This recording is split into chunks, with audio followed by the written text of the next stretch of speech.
my name is Chris Harris and I'm from Allery Chemistry, and welcome to this video on OCR A. This topic is on how far. The whole point of this video is for revision, so it has the basic principles of what you need to know for OCR, nothing more, nothing less. So it is dedicated to this exam board in particular, so you can have confidence that the information here will be on your exam board. The slides here, all the slides are here, are available as well to purchase. If you click on the link in the description box, you'll be able to get a hold of them there. However, all the videos that are on this channel, Allery Chemistry, are all for free, and they're all there for your use to do whatever you want with them as part of your revision, and great to use as part of your revision.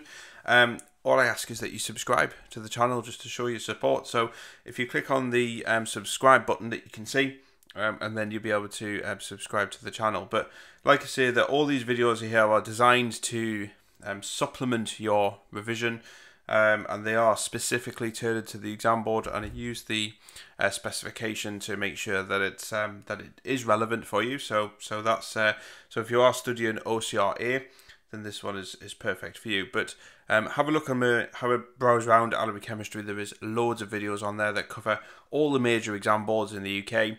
And they are, like I say, specific for that need as well. Okay, so like I said, they're all adhere to the specification, and this is the specification points for equilibrium.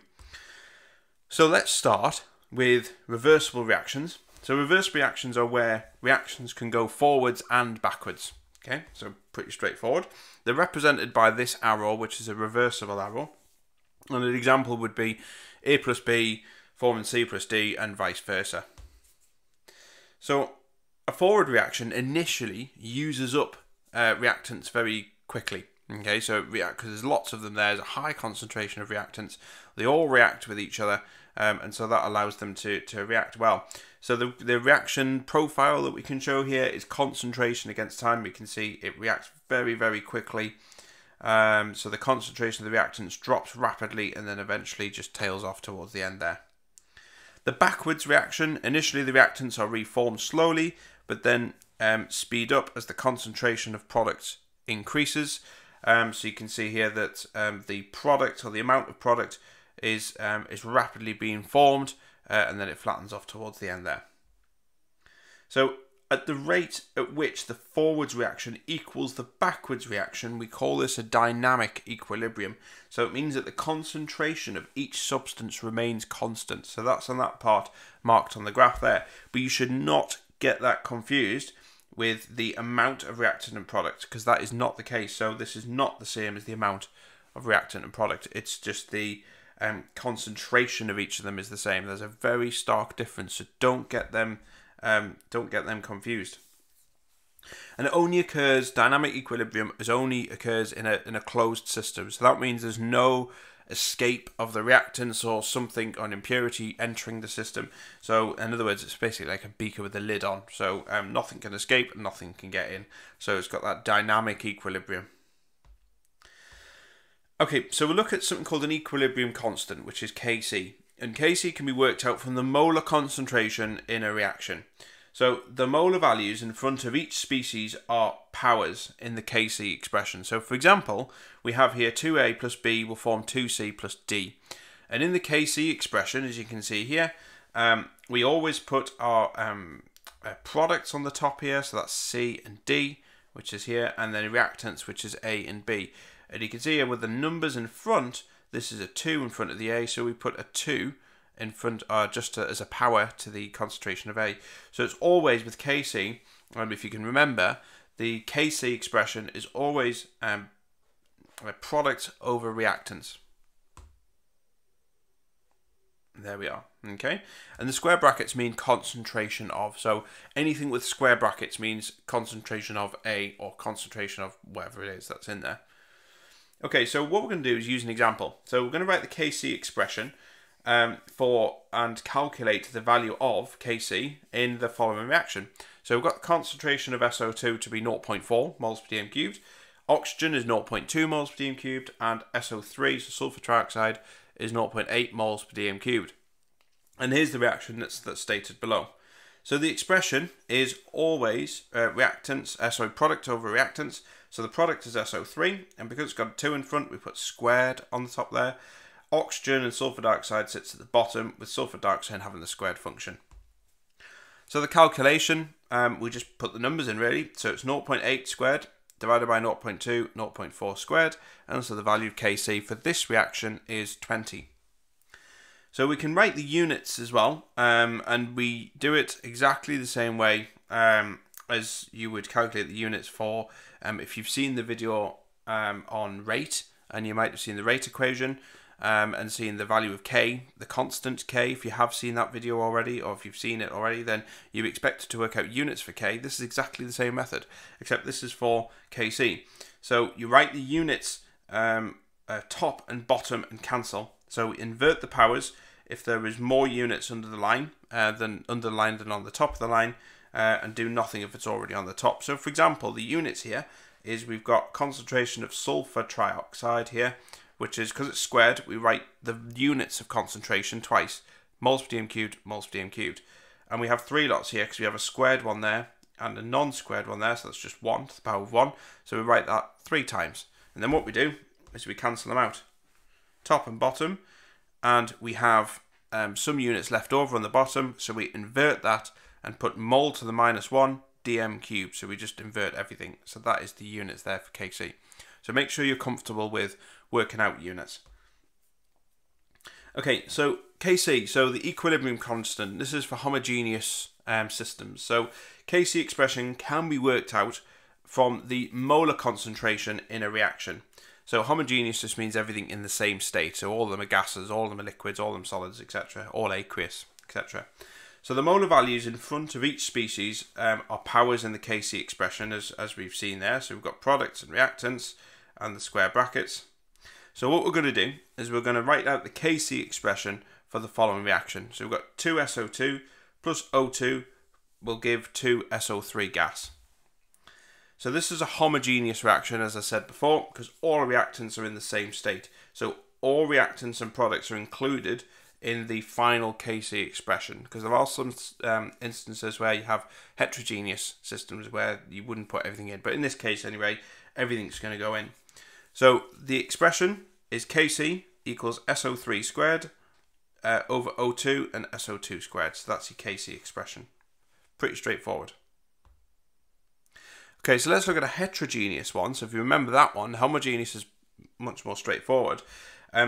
So again, we have the same system here. So we've got the molar values in front of each species, or the powers, remember, in the Kc expression.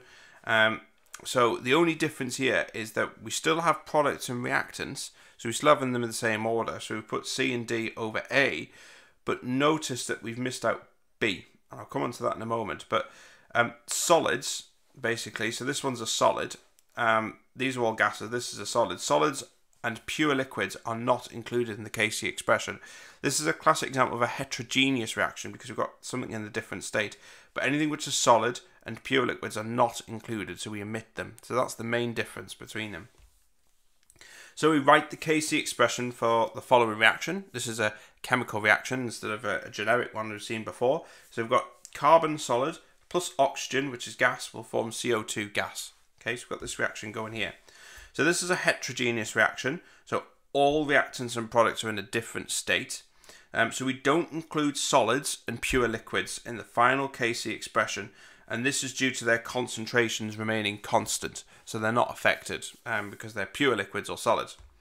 So the expression is Kc CO2 over O2. So you can see we've omitted the carbon because that's a solid. So we don't include that in the Kc expression for heterogeneous reactions. So just make sure you're aware of that, because it's quite easy to slip up on that one. Okay, so let's look at Kc equilibrium concentrations. So the concentration of a species in equilibrium can be worked out before working out Kc. Okay, so, and we're going to look at it's a straightforward method, but the concept's quite tricky, so I'm going to try and break it down as much as I can. So here in this example, we're going to have nitrogen dioxide decomposing according to this reaction. So we've got 2NO2, and that will form 2NO and O2. and 33.2 grams of nitrogen dioxide, as you can see here, was heated in a vessel with volume of 9.65 decimeters cubed at 450 degrees Celsius, and 6.88 grams of O2 were found in the equilibrium mixture. We've got to calculate the value of Kc. Okay.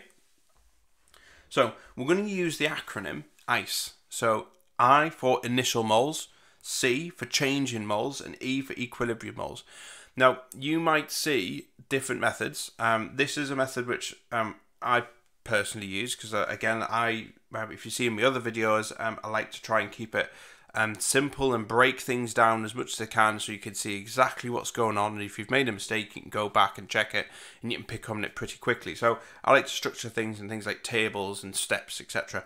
So I use this method. You might be a different method, you might be taught a different method, or you may know a different one. There's not a right or wrong way of doing it, it's just a way in which helps to explain it. So I use this acronym anyway, which is ICE: initial moles, change in moles, equilibrium moles. So what we've got here is we've got the moles of NO2, and we've got a table here. So the table is ICE. We call it an ICE table. It's a cool one.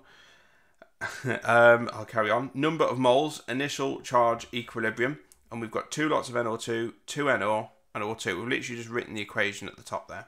So the moles of NO2 equals mass over MR. Okay, so we know the mass. The number of moles is 33.2 grams because we've been told how the mass of NO2. And the MR of NO2 is 14 plus 16 plus 16, so that's nitrogen, oxygen, oxygen. Okay, so the moles of the products is 0 at the start of the reaction. Okay, so you can see here we've got NO2, which is one of the reactants, and the products are 0. So we've got 0.72 because that's what we've worked out there. So that's the number of moles of NO2, and the number of moles here, which are your products, are 0 because obviously we haven't done anything, so we don't have any products at all. Okay, so the next one. So then what we're going to do is we're going to work out the number of moles of O2 at equilibrium, which is mass divided by MR. Okay, so the number of moles is 6.88 grams because that's the amount, that's the mass of oxygen, divided by 16 plus 16. Okay, so we work that out and we know that the change, this is the maximum number of moles, the number of moles for the change is plus 0.215 because that's how much we know that we've produced because we've been given that information. So therefore at equilibrium we should have 0.215 moles at equilibrium of oxygen because we've been given that information, so we can work that out. So I hope you followed that bit there. Okay, so then what we're going to do is we're going to use the molar ratio in the equation to work out the changes for other species. So products increase and reactants decrease. So remember, if we're making a product, it must increase in the number. So whatever the moles is that we work out for that, that must be a positive because it's increasing. And whatever it is for reactants, it must decrease, okay, because we're losing it. It's being used up to form the products. Okay, so here we are. So let's look at it for NO. So we know that we have a stoichiometry, which is the ratio, molar ratio of 2 to 1. Okay, so we know that the number of moles must be double that for NO. So it's going to be 2 times 0.215, which is 0.430, and that is the number of moles that we have at equilibrium. And then we know that actually the ratio between NO2 and NO is the same. It's a 2 to 2 ratio. So the number, if this increases by 0.430, this will decrease by 0.430. But we had an amount initially at the start. So we do 0.72 minus 0.430 will give us 0.29. And that's our equilibrium amount. Okay, so you can see it's all broken down in a methodical way. So we calculate the concentrations at equilibrium, because remember what we've worked out there is moles. And what we need to know is the value of Kc, and the Kc expression is concentrations. So concentrations is pretty straightforward. Again, this is stuff you're doing in year 1 chemistry. The concentration of NO is the number of moles, which in here it's NO. So the moles at equilibrium. So it's the number of moles divided by, and this is your 9.65. This is your volume. And we've been given that there. That's already in decimeters cubed, so that's fine. Okay. In fact, all of them are 0.65 because they're all in the same vessel, so they all have the same volume. So we do all them and we work out our concentrations of each. Then we know our Kc expression is NO squared O2 divided by NO2 squared. So we put all them figures in that we've just worked out there into our Kc expression. So put the numbers in there. And then Kc is 0.050. We've got to work out the units. So let's bring down the units. So we've got 3 on the top, 2 on the bottom, and we score them out. And then we're left with moles per dm cubed, which are the units on there. So you can see there's a certain process, there's a method that's followed here. The key thing with this is practice, practice, practice, practice, and just make sure you're being methodical and you're following that through correctly. Okay, so we can also work out unknown concentrations at equilibrium using Kc value. So let's look at this one. So we've got a reaction that took place and equilibrium is established when ethanol reacts with ethanoic acid. At equilibrium, the concentration of ethanoic acid was 1.8 moles per dm cubed and ethanol was 3.2 moles per dm cubed. The value of Kc was 3.5 or is 3.5 at 25 degrees Celsius. Calculate the concentrations of the products at equilibrium. So we've got our reaction here. So we've got our alcohol plus your carboxylic acid, and this will form your ester and water. So it's an esterification reaction. So what we're going to do, first thing is write the expression. You'll see there's a common pattern with these type of things, and it's to write an expression down. So the expression here is just the same as what we've done before. So you've got your reactants on the bottom, products on the top, so it's products over reactants. This is a homogeneous system, okay? The calculation, we've got to substitute what we've got. So we know that we've got a Kc value of 3.5, so we put that in there. And we know that we've got the concentrations of our reactants, which is 1.8 and 3.2. We just don't know what these ones are here at the top. So what we do is we rearrange that, and so we get our products to be the subject. So this is what it is here. So it's 3.5 times 1.8 times 3.2, and that gives you the concentration of both. Remember, this is of both, of 20.16. So we don't want to know what both is, and we assume that the concentration is the same as well because they have no different powers, so they're the same value. So what we can do is we square root that value there, okay, and that gives us 4.49, and that tells us the value of one of them substances. So the concentration, like I say, is of your ester is 4.49, and the concentration of water is the same because that's the assumption that we've made there. Okay, so there are other ways in which we can look at this as well. So far we've looked at concentration in Kc, but it is not uncommon for them to give you something in pressure. So gases, obviously, things like that. So we use something called total pressure, and the total pressure in a reaction is the sum of all the pressures of the individual gases, and we call that the partial pressure. So we add up all the pressures of all the gases in that container, and that gives us the total amount. Pretty straightforward. So here's an example of a question. So we've got SO2Cl2. It decomposes into SO2 and Cl2 under heating, so sulfur dioxide and chlorine. So here's the reaction here, and we say that at equilibrium the reaction vessel contains 263 kilopascals of chlorine, and the total pressure of the vessel is 714 kilopascals. So calculate the partial pressure of SO2Cl2, and partial pressure is given this symbol here at equilibrium. Okay, so we know that the total pressure is the sum of all the pressures, so we can put this into a formula. So we've got total pressure equals the partial pressure of SO2Cl2 plus the partial pressure of SO2 plus the partial pressure of Cl2, so everything is gases. So if we put in the numbers that we know already, we know that the total pressure is 714 because we've been given that, and we know that partial pressure of Cl2 is 263 because we've got that there, okay? So we know that chlorine has a partial pressure of 263 kilopascals, and there's a 1-to-1 molar ratio with SO2. As this is a product too, the partial pressure for SO2 is the same as chlorine because it's a product, okay? So this allows us to complete it a little bit further. So we've got the 263, we've added that in there. So finally, what we have to do is simplify that equation. So basically we add these two up here, and that gets us 526, and then obviously 714. And then if we rearrange that to get the partial pressure of this compound here, so this is 714 minus 526 gives us that partial pressure, and there is the answer there. So it's 188 kilopascals.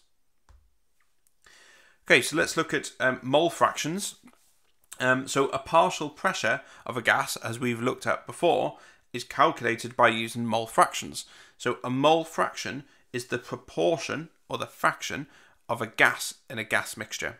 Okay, so this will become a lot clearer as we go through this example. So if we take this generic equation as an example, so we've got 2D producing E plus F, and everything's in gases, so it's all homogeneous. Here we have 4 moles of gas in total. Okay, 2 of them are D, and so the mole fraction for D is a half. Okay, so we need to know the following 2 equations when dealing with the mole fraction calculations. So the first one, so the mole fraction of a gas is the number of moles of gas divided by the total number of moles of gas in that mixture, so that's everything in there. And the other one is partial pressure, which we've seen just before. So partial pressure is the mole fraction of a gas multiplied by the total pressure in a mixture. Okay. So here's an example using them equations that we've seen before.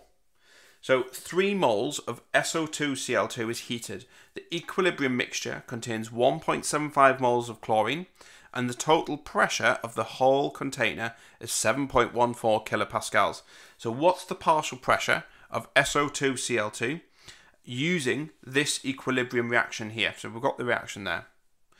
Okay, so the first thing, we draw our ice table, okay, and we write in the initial moles of each gas. So this is before the reaction goes. So you can see here that we have 3 moles of SO2Cl2 because it's told us, and we have none of the product because it hasn't gone anywhere. So we know that we have 1.75 moles of Cl2 at equilibrium because they've told us. So we change this, so the change is 1.75. So because we're forming that, so it's going to increase by that amount. So we use the mole ratio and we use the equation because they're all reacting in a 1-to-1 ratio, so the changes will actually all be the same in this case. So we have an increase of 1.75 for SO2 with it being a product, and a decrease of 1.75 because that's a reactant, so it's being used up. So we now calculate the equilibrium moles. So the equilibrium moles is going to be 3 minus 1.75 is 1.25, 0 plus 1.75 is 1.75, and 0 plus 1.75 is 1.75. So pretty straightforward. So now we know the equilibrium number of moles. Okay, very, very important to emphasize the word moles. So the mole fraction of SO2Cl2 is 1.25 divided by 4.75. Now remember, that is the sum of all of the equilibrium moles. So the mole fraction is 0.263. So if we work out the partial pressure from the mole fraction, then working out the total partial pressure of that compound there, SO2Cl2, is 0.263, which is the mole fraction, multiplied by 714. Okay, and 714 is the total pressure. And so therefore, the partial pressure is 188 kilopascals. So that's the same. So see, there's numerous ways of calculating this, but you've got to be familiar with them. Okay, so let's look at Kp, which is the equilibrium constant. So we've seen Kc, now we've got Kp, just like the nuts. So partial pressures are used to calculate the gas equilibrium constant Kp. So we looked at the partial pressures already, so we're going to use this to work out a new equilibrium, which is Kp.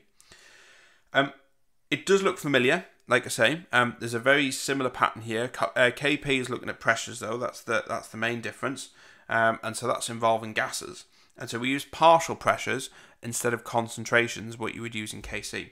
So let's look at an example. So here's an example for writing a Kp expression. So we've got EEG, for example, plus F plus G plus H. And so what we do is we write down the Kp expression.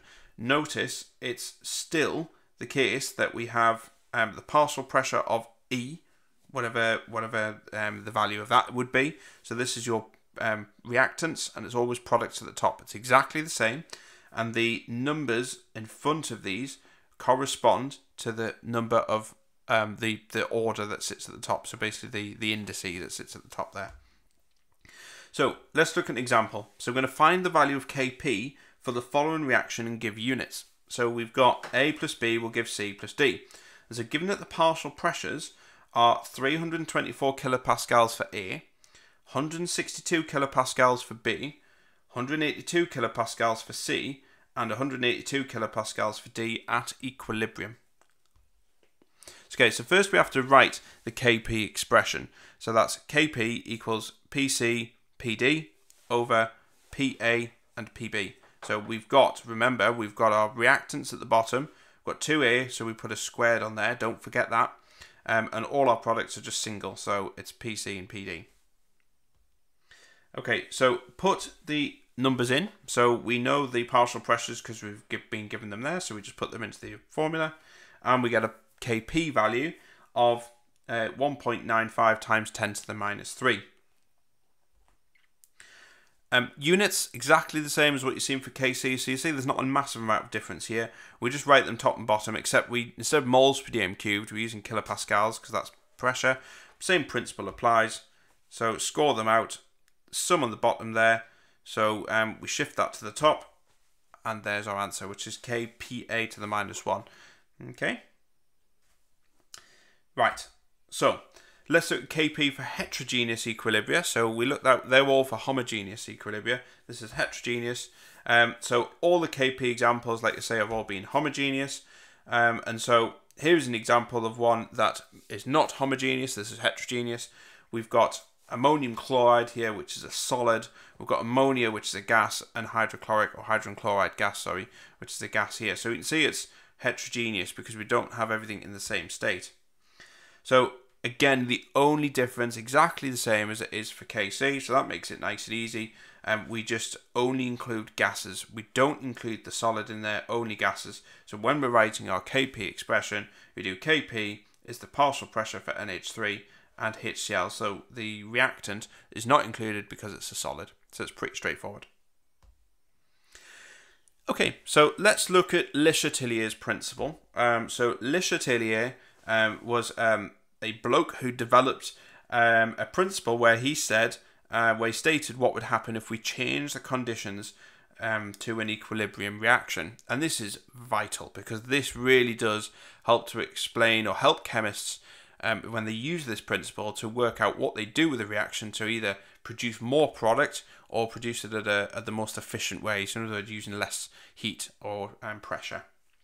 So there he is there. Okay, so he said, Le Chatelier said, if a reaction at equilibrium is subject to a change in pressure, temperature, or concentration, the position of equilibrium will move to counteract that change. So basically, it just does the opposite. Okay, so you do something to it and it will do the opposite. So if the change in the condition results in an equilibrium shifting to the left, we make more reactants. Okay, so you can see here that I've emphasized the reactant side, made it bold. So if the equilibrium change shifting to the left, if we do a change that forces it to that, we'll have more product and more reactant and less product. If the change in condition results in equilibrium shifting to the right, then we make more products. So it depends on what condition and obviously what the conditions are at the time, and what we're doing to them will depend on if it either shifts to the left, favors the left side, or if it shifts to the right.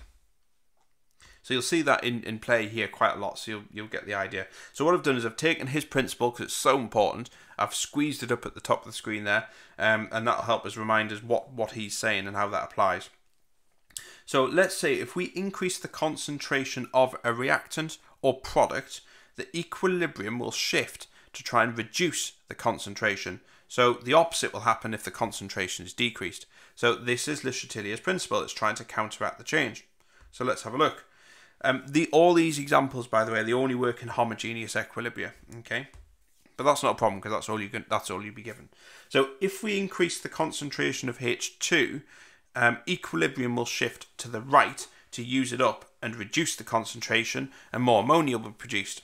So let's have a look. So we've got your H2, sorry. So if we increase the concentration of that, Le Chatelier's principle, or using his principle, this will go, if we increase the amount of that, this will shift to try and use it up, so it'll shift more towards the ammonia side. So if you're in the business of making ammonia, that's quite a good tip to be able to use, because you know that, right, if I increase the amount of hydrogen, I'm going to get more product. So that's great, because it means you can sell it and make a profit from it. So if we increase the concentration of ammonia, though, then equilibrium will shift to the left, and it will use up the ammonia that we've added to it. So let's say we got this reaction, and we add more ammonia to it. The reaction will shift, and so we're going to reduce the amount of ammonia, because it will do the opposite of whatever you're doing. You increase it, it will try to decrease it. The reaction can only decrease it by moving to the left-hand side. In other words, producing more reactants. So if you're in the industry of making ammonia, that isn't a good idea by increasing ammonia, because you're not going to get as much. It's just going to shift and produce more reactants. Okay, so I hope you can see how this is working. Okay, so let's look at a different factor, and let's look at pressure. So if we increase the pressure, the equilibrium will shift to try and reduce the pressure, and the opposite will happen if we decrease the pressure. So again, it only works in homogeneous systems. But if we increase the pressure, equilibrium will shift to the side with the fewest number of gas particles. Okay, it's very important, it's just gas particles. This will reduce the pressure, and more NH3 will be produced. So in this case, you can see here the number of moles of gas that we have on the left are 4, because we've got 3 and 1, and the number of moles of gas we have on the right is 2. So if I increase the pressure, equilibrium is going to shift to the side with the fewest number of gas moles, because there's more space there, so it'll move to the right. So you can see here, increasing the pressure will produce more ammonia. And if we decrease the pressure, equilibrium will shift to the side with the most number of gas particles.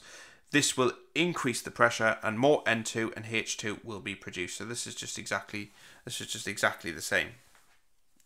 Okay, so let's have a look at another factor, which is changing temperature in this case.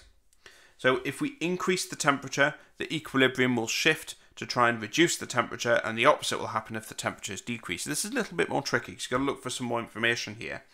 So if we increase the temperature, equilibrium will shift in the endothermic direction, and this will reduce the temperature. So more N2 and H2 will be produced in this example. We know that because if we look at our reaction here, we can see that the forward reaction is exothermic. So moving forwards exothermic, because it's delta H, which is enthalpy change, is negative. It's a negative value. So if I increase the temperature, it's going to shift in the endothermic direction. That means going backwards, because if forwards is exothermic, backwards is going to be endothermic. So it's going to shift to the left, and that means we're going to produce more H2 and N2. And likewise, if we do the opposite, if we decrease the temperature, equilibrium will shift in the exothermic direction to try and increase the temperature again. So in this case, we produce more ammonia. So if you're in the business for producing ammonia, you want to decrease your temperature, because that means we're going to get more ammonia. That seems a little bit strange. You think, well, surely if you heat something up, it's going to produce more. Well, that's not the case, because it might speed up the reaction, of course. That's another factor. But this is to do with the equilibrium, and actually decreasing the temperature makes it more favourable. Okay, let's look at catalysts. Catalysts very simply have no effect on the position of equilibrium. It doesn't have any impact.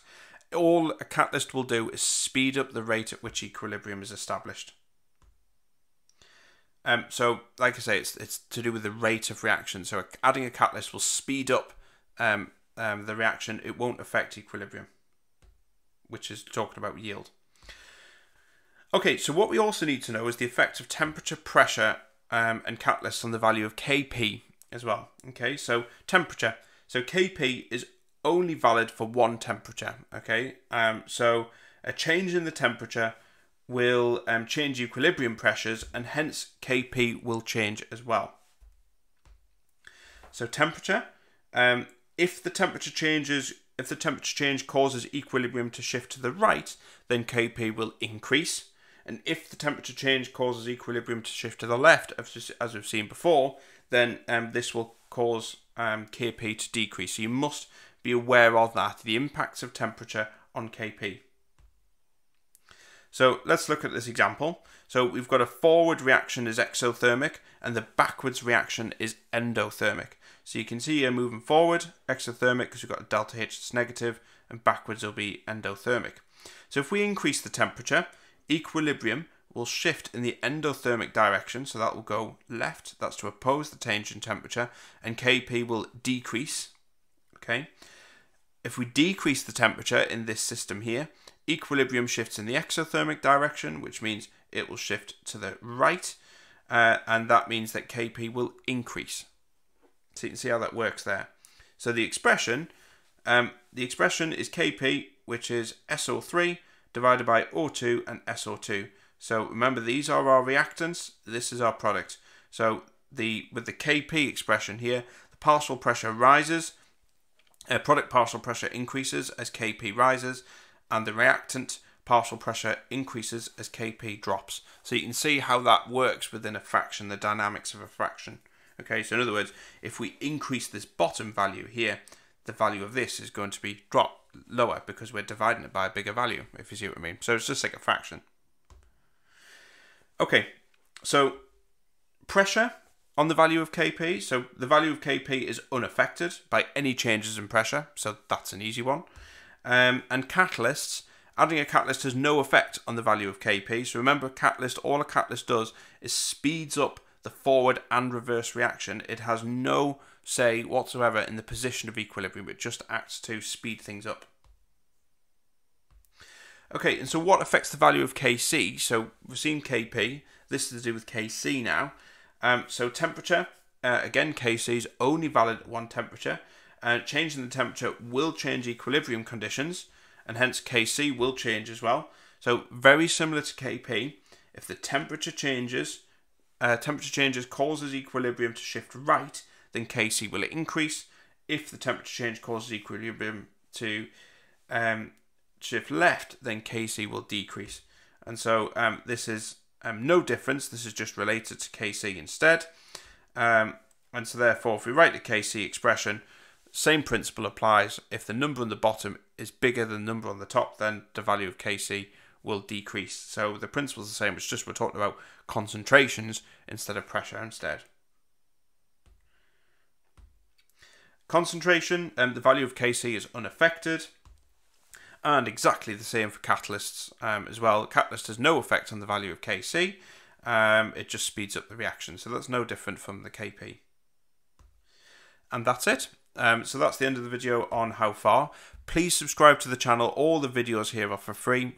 Please click on the subscribe button. That would be great. Also, just a reminder that these slides are available to purchase if you want your own copy of them. Just click on the link in the description box. Feel free to have a look around the YouTube channel, Allery Chemistry. There are loads of videos on there that cover exam board specific